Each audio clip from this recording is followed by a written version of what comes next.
जय हिंद। नमस्कार साथियों, कैसे हैं आप सभी लोग। उम्मीद करते हैं कि आप सभी लोग अच्छे होंगे और आप सभी लोग की तैयारी जो है बिल्कुल ही अच्छी तरीके से चल रही होगी। तो साथियों, आज की इस क्लास में हम सभी लोग जो है आरआरबी ग्रुप डी एग्जाम 2026 के लिए जो है टॉप ऐसे इंपोर्टेड और चुनिंदे प्रश्नों को देखेंगे जो कि साथियों आपके आरआरबी ग्रुप डी के एग्जाम के लिए काफी ही इंपोर्टेंट है। तो आप जो इस क्लास को बिल्कुल अच्छी तरीके से लास्ट तक देखिएगा और इस क्लास में दिए जाने वाले इन सभी क्वेश्चनों को आप अच्छी तरीके से जरूर याद कर लीजिएगा, क्योंकि साथियों ये सारे के सारे क्वेश्चन आपके आरआरबी ग्रुप डी में बार बार पूछे जाने वाले क्वेश्चन हैं। तो इन सभी प्रश्नों को आप अच्छे से याद करते चल दिएगा। और साथियों, आप लोग का जो एग्जाम है ये 3 अगस्त से स्टार्ट होगा और 21 अगस्त तक चलने वाले हैं। तो आपके पास साथियों समय जो है बिल्कुल कम बचे हुए हैं। तो बिल्कुल आप लोग अच्छे से तैयारी करेंगे और डेली यहाँ पे जितने भी हम क्लास देंगे आप जो है इन सभी क्लासों को डेली देखा कीजिए।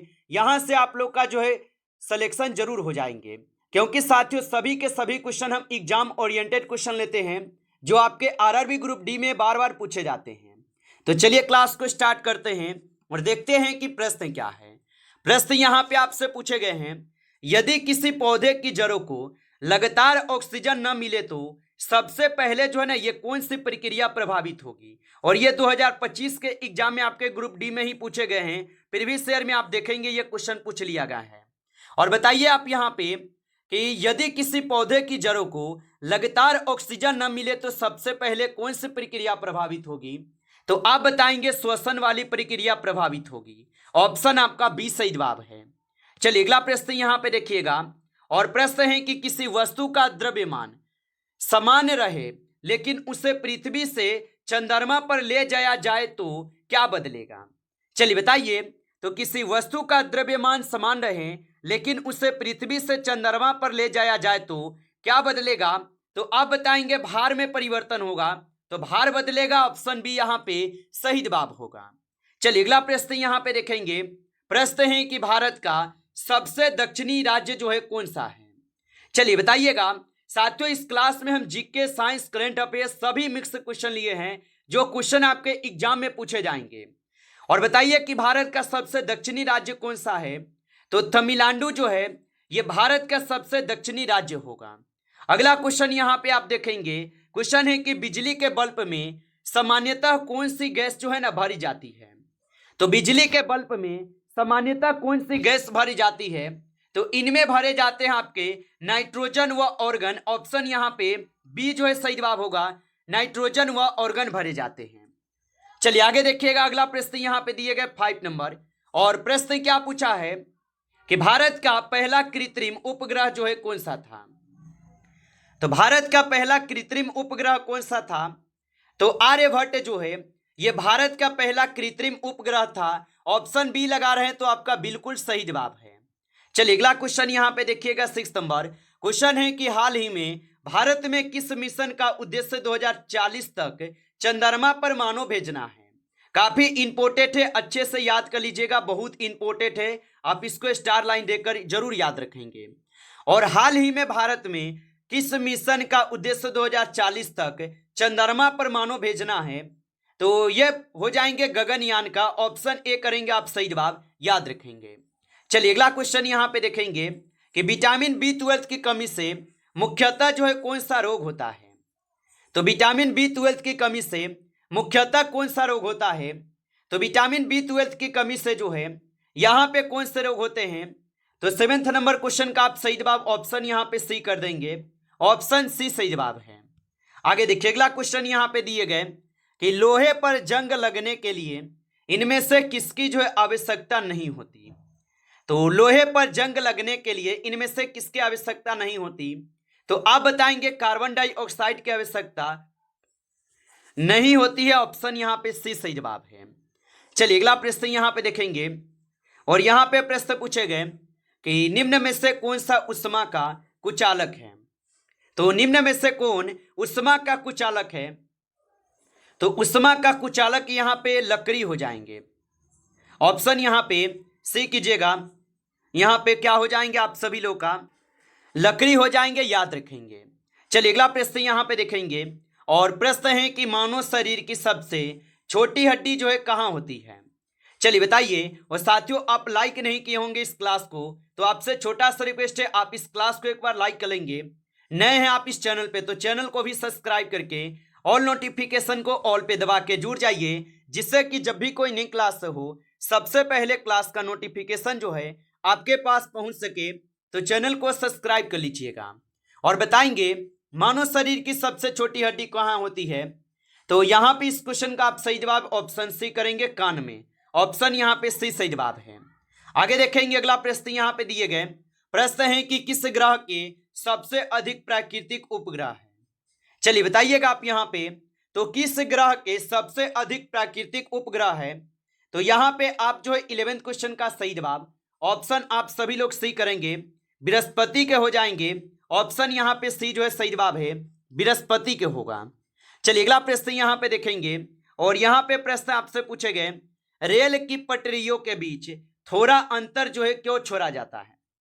चलिए बताइए। तो रेल की पटरियों के बीच जो है थोड़ा अंतर क्यों छोड़े जाते हैं।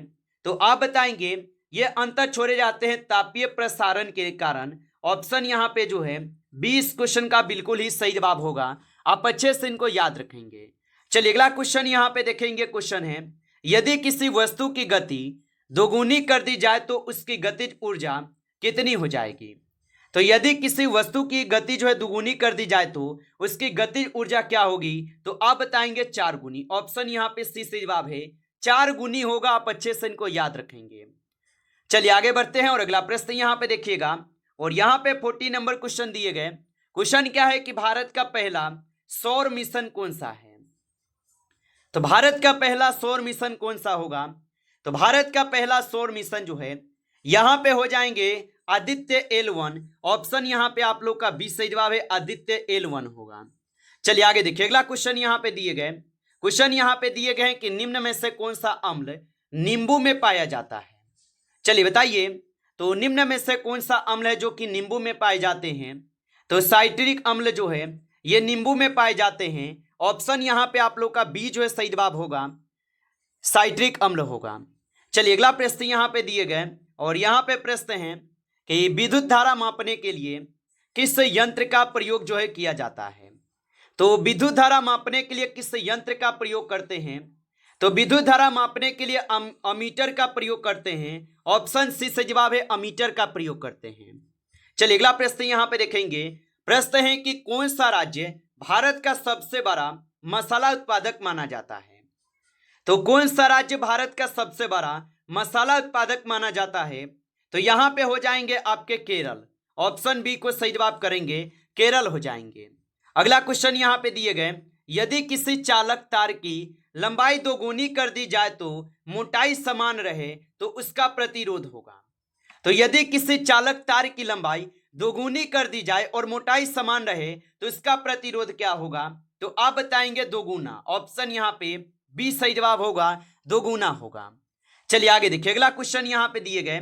क्वेश्चन है कि निम्न में से कौन सा जीव अपने पूरे जीवन में गलफरों से श्वसन करता है। तो निम्न में से कौन सा जीव अपने पूरे जीवन में गलफरों से श्वसन करता है। तो ये हो जाएंगे मछली। ऑप्शन यहाँ पे बी कीजिएगा सही जवाब। चलिए अगला क्वेश्चन यहाँ पे देखेंगे। 20 नंबर क्वेश्चन कि यदि किसी वस्तु पर कुल बल शून्य हो तो वस्तु क्या होगा। तो यदि किसी वस्तु पर कुल बल शून्य हो तो वस्तु क्या होगा। तो आप बताएंगे यहाँ पे हो जाएंगे समान वेग से चल सकती है। ऑप्शन यहाँ पे बी सही जवाब है, याद रखेंगे। चलिए अगला प्रश्न यहाँ पे देखेंगे आप। और प्रश्न पूछे गए हैं आपसे कि किस ग्रह को लाल ग्रह जो है कहा जाता है। चलिए बताएंगे आप यहाँ पे। तो किस ग्रह को लाल ग्रह कहते हैं। तो याद रखेंगे मंगल ग्रह को जो है लाल ग्रह भी बोला जाता है। ऑप्शन यहाँ पे बी जो है सही जवाब होगा। चलिए अगला प्रश्न यहाँ पे देखेंगे।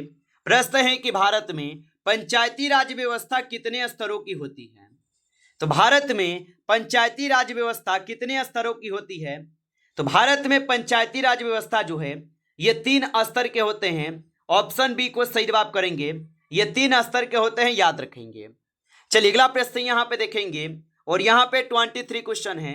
निम्न में से कौन सा रोग वायरस से होता है। तो निम्न में से कौन सा रोग जो है वायरस से होता है। तो यहाँ पे 23 का सही जवाब जो है ऑप्शन आप सभी लोगों का क्या होगा, तो बी हो जाएगा डेंगू। ऑप्शन बी सही जवाब है, डेंगू होगा।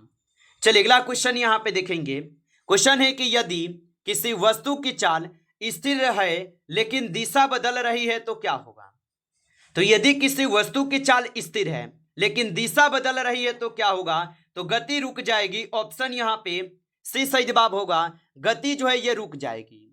आगे देखिए अगला प्रश्न यहाँ पे दिए गए हैं आपसे 25 क्वेश्चन पूछे गए हैं कि किसी पदार्थ का द्रव्यमान 5 केजी है, उसे पृथ्वी से चंद्रमा पर ले जाने पर क्या होगा।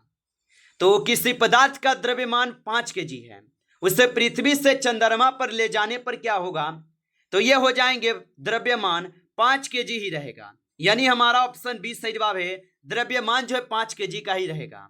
अगला प्रश्न यहाँ पे देखेंगे, यदि किसी पौधे को कई दिनों तक पूर्ण अंधेरे में रखा जाए तो सबसे पहले क्या प्रभावित होगा। चलिए बताइएगा आप यहाँ पे कि यदि किसी पौधे को कई दिनों तक पूर्ण अंधेरे में रखा जाए तो सबसे पहले क्या प्रभावित होगा, तो आप बताएंगे प्रकाश संश्लेषण जो है ये सबसे पहले प्रभावित हो जाएंगे। ऑप्शन ए यहाँ पे सही जवाब है। अगला प्रश्न यहाँ पे देखेंगे 27 क्वेश्चन, मानव शरीर में सबसे बड़ी शिरा जो है कौन सी है। तो मानव शरीर में सबसे बड़ी शिरा कौन सी है, तो मानव शरीर में सबसे बड़ी शिरा जो है यहाँ पे हो जाएंगे कौन, तो महाशिरा जो मानव शरीर की सबसे बड़ी शिरा है। आगे देखेंगे अगला प्रश्न यहाँ पे दिए गए प्रश्न है कि यदि किसी चालक में धारा बढ़ाई जाए और प्रतिरोध समान रहे तो विभवांतर होगा। तो यदि किसी चालक में धारा बढ़ाई जाए और प्रतिरोध समान रहे तो विभवांतर क्या होगा, तो ये बढ़ेगा विभवांतर। ऑप्शन बी कीजिएगा, विभवांतर यहाँ पे बढ़ेगा। चलिए अगला क्वेश्चन यहाँ पे 29 है कि निम्न में से कौन सा ग्रह पूर्व से पश्चिम दिशा में घूर्णन करता है। तो निम्न में से कौन सा ग्रह पूर्व से पश्चिम दिशा में घूर्णन करता है, तो ये हो जाएंगे आपके शुक्र ग्रह। ऑप्शन सी को सही जवाब करेंगे, शुक्र ग्रह हो जाएगा। चलिए अगला क्वेश्चन यहाँ पे देखेंगे। क्वेश्चन है कि निम्न में से किसमें क्लोरोफिल जो है नहीं पाया जाता है। तो निम्न में से किसमें क्लोरोफिल नहीं पाए जाते हैं, तो जड़ में जो है क्लोरोफिल नहीं पाए जाते। ऑप्शन यहाँ पे सी जो है सही जवाब है, जड़ में नहीं पाए जाते हैं। चलिए अगला प्रश्न यहाँ पे देखेंगे और प्रश्न है कि मस्तिष्क का कौन सा भाग शरीर का संतुलन बनाए रखने और स्वैच्छिक क्रियाओं को सटीकता के लिए जो है जिम्मेदार है। तो मस्तिष्क का कौन सा भाग शरीर का संतुलन बनाए रखने और स्वैच्छिक क्रियाओं की सटीकता के लिए जिम्मेदार होगा, तो 31 का सही जवाब ऑप्शन बी है, अनुमस्तिष्क हो जाएगा। ऑप्शन बी सही जवाब है। चलिए अगला प्रश्न यहाँ पे देखेंगे, धोने के सोडे के एक अणु में क्रिस्टलन के जल के कुल कितने अणु मौजूद होते हैं। तो धोने के सोडे के एक अणु में क्रिस्टलन के जल के कितने अणु मौजूद होते हैं, तो इनके 10 होते हैं। ऑप्शन सी सही जवाब है, 10 अणु मौजूद होते हैं। चलिए अगला प्रश्न यहाँ पे देखेंगे, यदि किसी व्यक्ति को केवल पास की वस्तु स्पष्ट दिखाई देती है परंतु दूर की नहीं, तो उसे कौन सा दृष्टि दोष है और इसके लिए निवारण के लिए कौन सा लेंस चाहिए। तो आप बताएंगे इसके निवारण के लिए आपको चाहिए निकट दृष्टि दोष यानी अवतल लेंस। ऑप्शन यहाँ पे बी सही जवाब होगा, याद रखेंगे। चलिए अगला प्रश्न यहाँ पे देखेंगे और यहाँ पे 35 क्वेश्चन आपसे पूछे गए। क्वेश्चन क्या पूछा है, मनुष्य में भोजन का पूर्ण पाचन और पचे हुए भोजन का अवशोषण आहार नाल के किस भाग में होता है। तो आप बताएंगे कि मनुष्य में भोजन का पूर्ण पाचन और पचे हुए भोजन का अवशोषण आहार नाल के किस भाग में होता है, तो ये होते हैं छोटी आंत में। ऑप्शन सी को आप सही जवाब करेंगे, छोटी आंत में हो जाएगा। नमस्कार साथियों, इस क्लास में आपके टॉप 35 क्वेश्चन थे जो काफी इंपॉर्टेंट क्वेश्चन थे। साथियों यदि आपको क्लास अच्छा लगा हो तो आप जो है इस क्लास को लाइक कर लीजिएगा और नए जुड़े हैं आप इस चैनल पे तो चैनल को भी आप सब्सक्राइब करके ऑल नोटिफिकेशन को ऑल पे दबा के जुड़ जाइए, जिससे कि जब भी कोई नई क्लास हो सबसे पहले जो है क्लास का नोटिफिकेशन आपके पास पहुंच सके। तो आप इस चैनल को सब्सक्राइब कर लीजिए। चलिए फिर मिलते हैं आपसे एक नेक्स्ट टॉपिक के साथ नेक्स्ट क्लास में, तब तक के लिए जय हिंद जय भारत।